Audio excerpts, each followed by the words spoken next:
Say 11 minutes after 9 o'clock. Recently, somebody tried to pull a scam on a daybreaker who decided to see just how far it would go. Yeah, so that's exactly what happened to our own Kylie Conway. Kylie, somebody tried to scam you and you said, No, it wasn't happening. I knew about halfway through the scam what was happening, and so I led him on to get a little bit more information. He was so brazen and determined that after weeks of emailing back and forth, he actually took my phone call and I recorded it. He reassured me I had nothing to worry about. Unfortunately, FCC regulations do not allow us to share audio of what he said, but I can tell you word for word.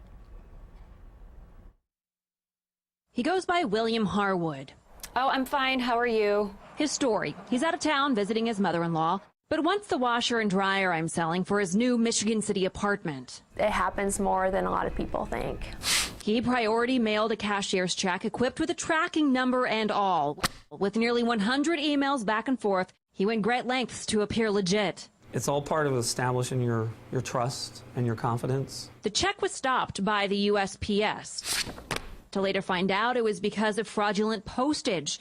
The second one he sent made it through to 1950 North Meridian, the home of Wish TV, and we took it to Chase Bank. They're just printing a watermark image on the actual check instead of having it be a true watermark. The scammer was encouraging me to deposit the check via mobile or ATM deposit, assuring the funds would be available within 24 hours. And that's really why it's so important to bring these checks to your financial institution so that we can use the tools available to us to help protect you and your money. It took branch manager Shannon Malcolm just seconds to know it was fake. The paper feels a little bit off, which she quickly double and triple verified. It's clearly different. Yeah. And these scammers are getting away with this. I've had 3 just this week.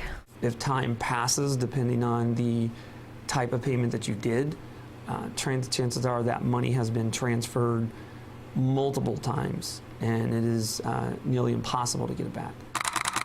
The check was written for $1,990, nearly $1,300 more than the asking price for the washer and dryer. He said that extra money was for the movers who were picking up several other things for him that day. He wanted me to deposit the check and wire a portion of the funds to these made-up movers. These guys are looking for quick cash, leaving me on the hook for the missing money. And how do I get it back? You don't. So this is not a scam. The check is real. It's not a scam. His response: I am a man of my word, and my word is my honor. I can assure that you have nothing to worry about. Yeah, and that was certainly a lie. So Sergeant Minch says if a buyer or seller ever wants to MoneyGram any cash cards, gift cards, it's going to be a scam. If you have any concern, he's asking that you give the IMPD fraud unit a call, 317-327-3650. You can also call non-emergency numbers. let's talk more about how the whole thing ended, because I imagine it wasn't jovial. No, not at all. So when I said, hey, deal's off, not going forward with this, he said, well, you need to refund my money now. I hadn't cashed the check. I told him that I had to see what the next steps would be. So he said, give me my money back, need it now. And I said, you know what? I work with police. I know this is a scam. Never heard from him again. Right? And you noticed a tone change in this. Seemed very friendly at the jump. Very friendly. Asking how I was doing, you know, emails back and forth, whatever's most convenient for you, told me about his family. I mean, this guy was good. He was reeling me in, but toward the end when I said the deal's off, he got very demanding and almost used scare tactics to lead me into his trap of feeling bad for him, and that I put him in a hard spot. And Sergeant Minch said that's very common. What kinds of things did you learn from this? Because you said that you could see how some people could really be taken by this whole thing. It made me angry because I could see somebody who is naive, who doesn't necessarily know, you know. We're skeptical by nature. That's kind of our gig, right? And if I weren't new to mobile deposits or something, you know, if somebody just was like, oh, mobile deposit, I didn't know, and downloaded that, and they didn't, and it would go through and it would deposit into their account.